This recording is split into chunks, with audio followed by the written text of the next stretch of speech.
Thank you, Bill. Thank you so much for this. Nicole, Glenn, Chuck, everybody else has done great work on this. Thank you very much. Our peculiar situation and security is the possession of a written constitution.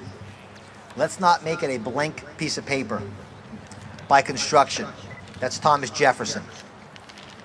It's very important we understand why our founders decided to put this on a piece of paper, so that future generations can always go back and understand that we are a rule of law, not a rule of men.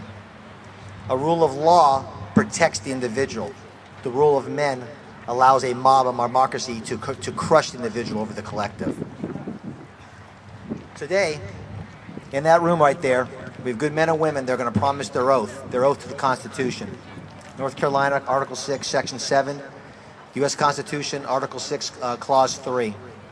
But the true keepers of the Constitution, the true keepers of the oath, was what George Washington said is we the people. Because if we don't hold them accountable, then it does become a blank piece of paper. We cannot allow that to occur. We are here today because we know in our gut, in our core, something is wrong in this country.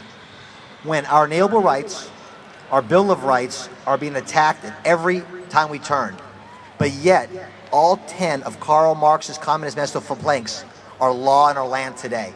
That just makes no sense. Again, understand, all 10 planks of Karl Marx are law in North Carolina and the United States today, but yet we argue over our Bill of Rights. That is unacceptable. I love reading about the founders. I want to bring their words. This is not a debate amongst myself and people today, but I want to go over the idea of what our founders said when they put this Constitution together. So I'm going to read a couple quotes here, because we have to understand what the Supremacy Clause really means and how it actually works, because it does not make us sheeple or servants of a federal leviathan. James Madison, he knows something about the Constitution, states, "The powers granted by the proposed Constitution are gifts of the people. They may be resumed by them when perverted to oppression, and every power not granted thereby remains with the people." That's the Constitution that we have. Not used today, but what we're supposed to go back to. We all know about Madison. I want to read some of our founders of North Carolina. So I really want the focus today is what happens when the federal government usurps their power. What power do we have as individuals? Archibald McLean, in the first convention of 1788 in North Carolina to vote for the Constitution. I'm going to use James Iredell and Archibald McLean. These men from 1788 and 1789 were men who wanted the Constitution. So they were answering questions from anti-federals who are afraid of the Constitution. So let's look at their words concerning the Supremacy Clause. Archibald McLean, "If Congress should make a law beyond the powers and the spirit of the Constitution, should we not say to Congress, you have not authority to make this law? There are limits beyond which you cannot go. You cannot exceed the power prescribed by the Constitution. You are amenable to us for your conduct. This act is unconstitutional. We will disregard it and punish you for the attempt." Where is that today? Yeah. James Iredell. James Iredell was a Federalist who was a proponent of the Constitution and such a scholar that a man named George Washington actually appointed him to the first Supreme Court of the United States of America. So here's a guy who understands the Supremacy Clause. "If Congress, under pretense of exercising the power delegate to them, should in fact, by exercising any other power, usurp upon the rights of different legislators or any private citizen, the people will be exactly in the same situation as they've been expressed in provisions against such power. It would be an act of tyranny." And he further goes on, "Beyond these limits, those acts are void." Understand these words. That means the power is within us, the individual. The state legislature's function is to protect us from that. Again, this is not Greg Brannon. This is James Iredell, a Federalist for the Constitution, expressing what the Supremacy Clause is. So the question we have today is, where did our founders get this? They understood a thing called natural law. Natural law is, John Locke describes it as, the proper role of the government is to protect one's private property. And the most important private property is one's person, his mind, his body, his possessions. Blackstone, who wrote the commentaries of English law, which our founders use as a common textbook, actually law schools, it's the 1890s here, states there are three first ideas of natural law are personal security, personal liberty, and personal property. So therefore, a legitimate government is only legitimate if it protects one's inalienable rights. That's where Thomas Jefferson got it in the second paragraph of the Declaration of Independence. It's very clarified what our birth certificate is.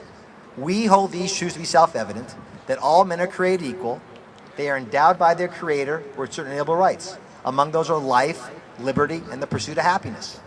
To secure those rights, a government instituted amongst men, deriving their just powers from the governed. That's us. We give certain powers to the local, state, and federal level to allow us to live our life of liberty and pursuit of happiness. Any other government is illegitimate. Then he goes on and lists 29 things that King George did and called a tyrannical government. I beg you to look at our Declaration of Independence because we are there today. So again, the how is the Constitution. The why is the Declaration of Independence. So I have a question. What happens when, again, we're the only country to date, and the first and only, where the individual is superior to the collective? That's a crucial thing to understand. Plato's Republic is where the producers are in place by the auxiliary or the military that keeps the guardians above them. And the guardians are exempt from law, but the producers are interchangeable. Our founders turned it upside down. The individual is superior, and the government is a tool, not a master. That's crucial to understand. So what happens when you have all three branches of the federal government overstep their bounds and pass laws that are unconstitutional, and we don't have men like James Yerdell, Archibald MacLean saying no?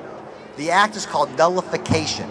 It is a tool that James Madison and Thomas Jefferson did in the Virginia and Kentucky Resolution, stating we have a power under the 10th Amendment, because it's very important to understand something. The Constitution is a contract. It's a compact. The two parties to that are the states. The agent is the federal government. The agent does not have the power to tell the parties what to do. So we must hold them accountable to that contract.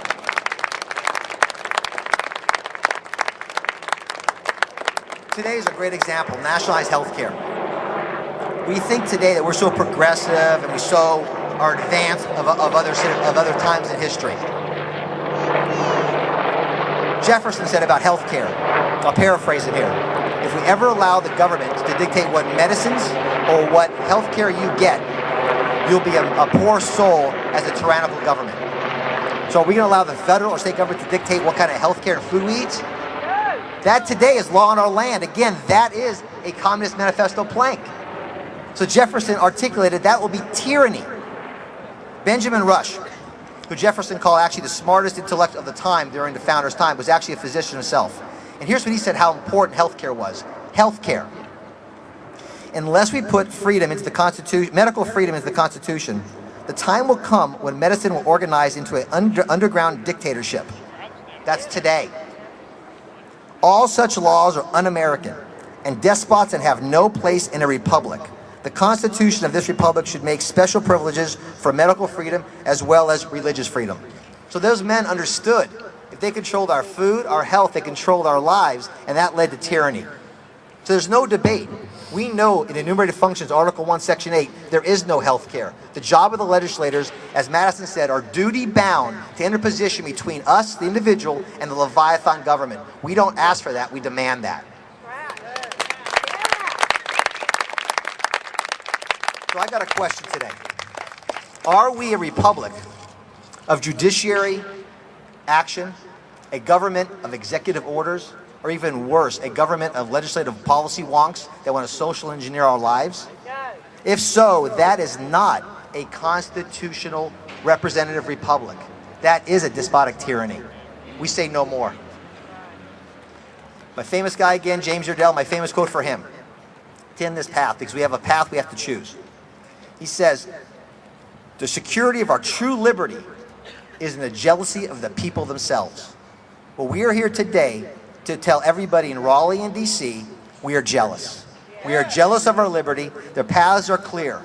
Slavery, serfdom, or freedom and liberty. We choose liberty. I have an honor today to a man who's been working most of his life actually fighting for those rights. We have Congressman Walter Jones here, who is beyond party. He's an American who understands his oath and understands the power of the individual being protected by that. It's an honor to call him a friend, an honor to come up here to speak. Thank you very much.